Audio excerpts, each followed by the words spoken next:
गोष्ट लग्नानंतरच्या प्रेमाची भाग 22। नमस्कार मित्रांनो, चॅनलवर नवीन असाल तर न विसरता सबस्क्राइब करा। प्लेलिस्टमध्ये यापूर्वीच्या सर्व एपिसोड सेव्ह आहेत, पाहिले नसतील तर पहा।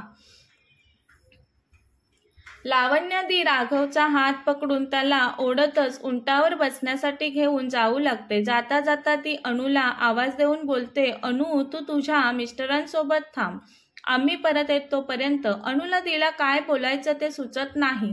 अनुला काही सुचलं जरी असतं आणि ती तिला बोलायला गेली असती तरी ती नव्हती तिथे। अनु काही बोलण्या अगोदरच लावण्या तिथून गेलेली असते।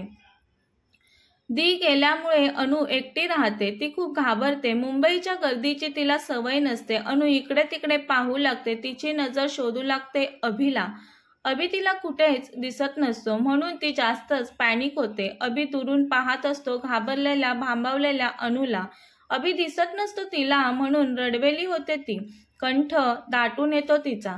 काही वेळापूर्वी किती निरागस हसू होतं तिच्या चेहऱ्यावर, किती सुंदर दिसत होती ती। क्षणात तिच्या चेहऱ्यावरचं हसू गायब झालेलं पाहत होता तो तिला दिसत नाही, म्हणून ती अस्वस्थ झाली आहे हे कळतं त्याला। त्यालाच ती शोधत आहे, दुसऱ्या कोणाला शोधणार ना ती, हे माहिती होतं त्याला। अनुच्या चेहऱ्यावरचे बदललेले भाव पाहून त्याचं मन पेचन होतं। किती पॅनिक झाली आहे ही, तो मनात बोलतो। त्याची पावलं तिच्याकडे जाऊ लागतात। तो हात ठेवतो तिच्या पाठीवर। ती दचकते तिच्या पाठीवर झालेल्या त्याच्या हाताच्या स्पर्शाने। ती वळते। त्याला समोर पाहून तिच्या जीवात जीव येतो। ती लहान मुलीसारखं त्याला आवेगाने बिळकते। अभिला तिचं त्याच्या एवढं जवळ येणं आवडत नाही। तो त्याच्या दोन्ही हाताने तिचे खांदे पकडतो। तिला त्याच्यापासून बाजूला करणार असतो तो, तर तिचे वाढलेले श्वास त्याच्या हृदयाला जाऊन भिडतात। थांबतो तो तिला स्वतःपासून वेगळं करण्याचा। त्याचा हात त्याच्या नकळत तिच्या डोक्यावर नेतो तो। त्याच्या हळूवार स्पर्शाने तिच्या डोक्याला गोंजरू लागतो। काही वेळासाठी दोघे एकमेकांच्या मिठीत हरवतात। आजूबाजूच्या जगाचा विसर पडलेला असतो त्यांना। अनु भानावर येते आता। ती स्वतःला अभिच्या जवळ एकत्र मिठीत पाहून पटकन बाजूला होते। ती बोलते, सॉरी, पुन्हा अशी चूक नाही होणार माझ्याकडून। अभिच्या चेहऱ्यावर काहीच एक्सप्रेशन नव्हते। अभिचा एक्सप्रेशनलेस चेहरा पाहून तिला स्वतःवरच राग येतो। तिला माहिती असतं अभिला ती आवडत नाही ते। ती स्वतःशीच बोलते, शी यार, मी अशी कशी वागले, यांच्या इतकं जवळ कशी काय गेले मी। तिला शर्मेने खूपच लाजल्यासारखं झालं। अभिच्या नजरेला नजर मिळवायला तिला लाज वाटू लागली आता स्वतःचीच। ती काही न बोलता अभिच्या बाजूला गप्प उभी राहते। अभिला देखील नेहमीचाच प्रश्न पडला होता, ही जवळ असली की मला काय होतं, मी का हरवतो हिच्यात। तो बोलतो, माझं स्वतःवर अजिबात कंट्रोल राहिलं नाही। जी मुलगी मला अजिबात आवडत नाही, काही महिन्यानंतर आमचा डिवोर्स होणार आहे, तिलाच मी मिठी काय मारतोय। तो आता डोळ्यांच्या कोपऱ्यातून चोरून अनुकडे पाहत असतो। तेवढ्यात लावण्यादी अनुला मोठ्याने आवाज देते, ए अनु, इकडे इकडे पहा। अनु आणि अभि दोघेही उंटावर बसलेल्या लावण्या आणि राघवकडे पाहू लागतात। खूप खुश असते लावण्यादी। किती खुश आहे दी, अनु मनातच विचार करत असते। ते दोघे उंटावर बसून त्यांच्या समोरून पुढे निघून जातात। अनु अजूनही पाठमोऱ्या त्यांना पाहत असते। समुद्र किनारी वाहणाऱ्या हवेत अनुचे केस भुरभुर उडत होते। तिच्या चेहऱ्यावर समोर खूप केस येत होते। ती सर्व केस एकत्र जमा करून एका हाताने पकडून ठेवते। अभि मनातच खूप छान दिसत होती हिने असे का घट्ट पकडून ठेवलेत केस। त्याला नाही आवडत तिने एकत्र केसांना जमा करून ठेवलेलं, पण बोलणार कसा तो तिला। असं काही तिच्याशी बोलायचं की त्याचं तोंड दुखायचं, फक्त तिच्याशी भांडताना त्याचं तोंड नाही दुखायचं। लावण्य नसते तिथे, म्हणून अनुला एकटं वाटत असतं। अभि बाजूला असतो तिच्या, पण त्याच्याशी बोलायचं म्हणजे हिटलरशी बोलल्यासारखं होईल ते। ती शांत उभी असते त्याच्याशी काही न बोलता। खूप वेळ झाला ते दोघे तिथे उभे असतात। राघव आणि लावण्या त्या दोघांना एकांत मिळावा म्हणून लगेचच त्यांच्याजवळ येणार नव्हते। अनु शांत उभी असते, पण अभि मात्र उभा राहून वैतागला होता आता।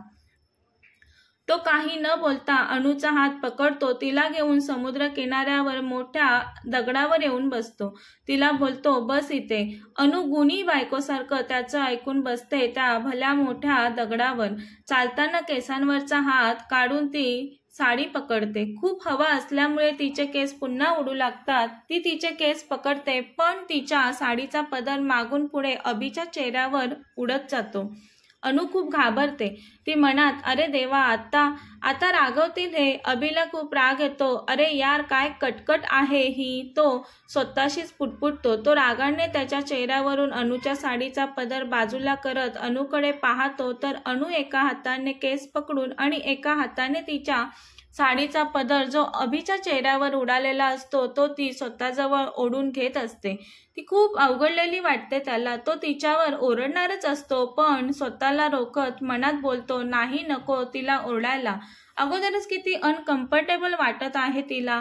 त्यात भीती पण दिसत आहे तिच्या चेहऱ्यावर. तेवढ्यात हवेतून काहीतरी कचरा येऊन अनुच्या डोळ्यात जातो. तशी ती पटकन एक हात डोळ्यावर ठेवून थोडं खाली झुकते. कळवळते ती. त्यात तिने केसांवरचा हात काढल्यामुळे तिचे केस अस्ताव्यस्त उडू लागतात. अभि तिला विचारतो, काय झालं तुला? अशी का करत आहेस तू? अनु थोडं रडक्या आवाजात बोलते, डोळ्यात काहीतरी कचरा गेला आहे माझ्या. खूप टोचत आहे डोळ्यात. अभि तिच्या जवळ येत अनुला बोलतो, शांत हो तू. पहिली पाहतो मी. तू हात काढ तुझा डोळ्यावरून. अनु अभिला नाही पण बोलू शकत नव्हती, कारण तिला तो त्रास सहन होत नव्हता. अभि अनुच्या डोळ्यावरचा हात बाजूला करतो. तो तिच्या जवळ जात तिच्या डोळ्यात काय गेलंय ते पाहू लागतो. तिने तिच्या दोन्ही हातात साडीचा पदर घट्ट पकडलेला असतो. त्याच्या जवळ येण्याने, त्याच्या स्पर्शाने शहारते ती.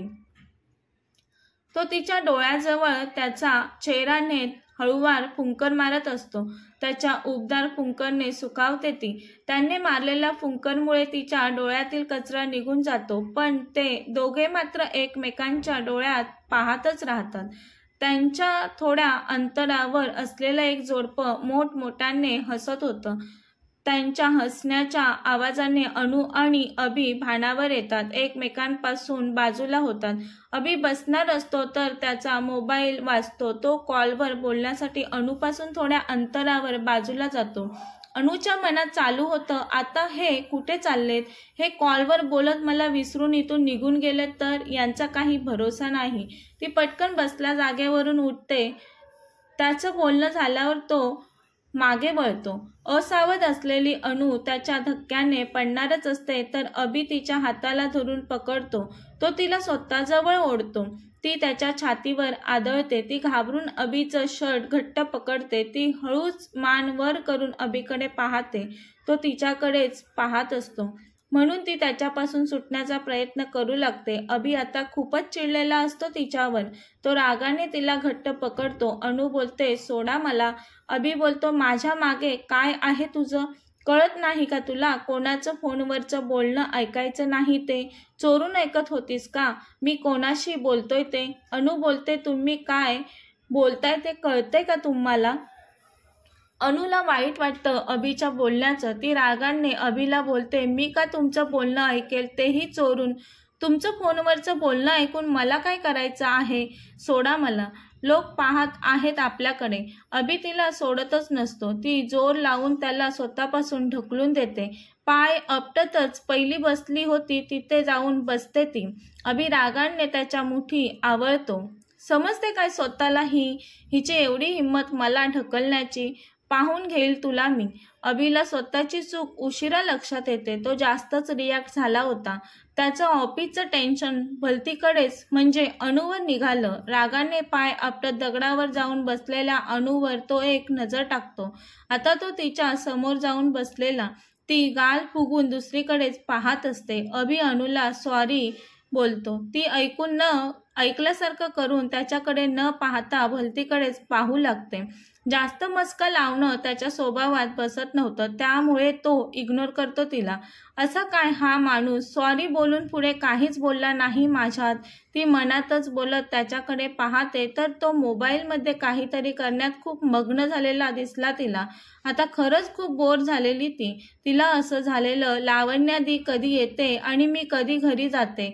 अभि वैतागून राघवला कॉल करतो. केव्हापासून वाट पाहत होता तो राघवच्या येण्याची, पण तो अजून आलाच नव्हता. शेवटी त्याला राघवला कॉल करावा लागला. अभि कॉलवर विचारतो त्याला, राघव कुठे आहेस तू?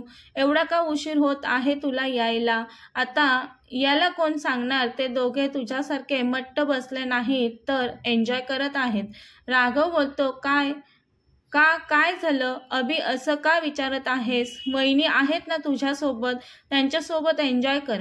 अभि बोलतो, तू येणार आहेस की नाही ते सांग. राघव बोलतो, नाही यार अभि, वेळ लागेल थोडा, आम्ही खूप दूर आहोत तुमच्यापासून. अभि बोलतो, ठीक आहे मी चाललो, मला खूप कामं आहेत, तुमच्यासारखा टाइमपास करायला मला वेळ नाही. अभि फोन कट करतो. राघव पुन्हा अभिला फोन करत असतो पण अभि त्याचा कॉल रिसीव्ह करत नाही. मग राघव पळत अभिजवळ येतो. राघव बोलतो, किती पळवलंस यार तू आम्हाला. लावण्याला खूप राग आलेला असतो अभिचा. ती मनातच याला कसं वागायचं ते सुद्धा मॅनर्स नाही येत बोलते. राघव बोलतो, काय काम आहे तुला? स्वतःच्या बायकोपेक्षा असं कोणतं महत्वाचं काम आहे तुला? आणि हे काय, आम्ही गेल्यापासून एकाच जागेवर बसला आहात काय तुम्ही? अभि बोलतो, हो मग काय करायचं होतं मी. राघव बोलतो, अरे काय करायचं ते पण आता मी सांगू तुला? अवघड आहे याचं. तो स्वतःशीच बोलतो. अरे वहिनीसोबत एन्जॉय करायचं. तो अभिला बोलतो, शटअप यार, माझ्याकडे अशा फालतू गोष्टींसाठी वेळ नाहीये, तुम्ही थांबा मी चाललोय. बोलून तो जाण्यासाठी निघतो. राघव अभिला बोलतो, थांब अभि, आपण काही खाल्लं पण नाही अजून. फिरायला येऊन काही न खाता जाणं बरं नाही दिसत. लावण्य अनुजवळ जाऊन बसलेली. दोघींचं बोलणं चालू होतं. त्या दोघींकडे पाहून राघव अभिला बोलतो, तुझी बायको काही नाही बोलणार यार, पण लावण्य मला आयुष्यभर टॉन्ट मारत राहील. पहिल्या भेटीत मला साधं खाण्यापिण्याचं पण विचारलं नाहीस तू म्हणून. अभि बोलतो, खा ना तुम्ही, तुम्हाला हवंय ते, मी तुम्हाला कुठे अडवलंय. मी चाललो, माझ्याकडे आता अजिबात वेळ नाहीये, मला थांबवू नकोस राघव तू. नाही यार, तुला थांबावंच लागेल, तू नाही थांबलास तर मीही थांबणार नाही. राघव अभिला बोलतो. तशी ताडताड चालणाऱ्या अभिची पावलं जागीच थांबतात. काय वाटतं तुम्हाला, राघवच्या थांबण्याने अभि थांबेल का तिथे की जाईल निघून ऑफिसला? कथेचा पुढील भाग पाहण्यासाठी चॅनलला सबस्क्राईब करा. कथा आवडल्यास लाईक, शेअर आणि कमेंट करायला विसरू नका. धन्यवाद.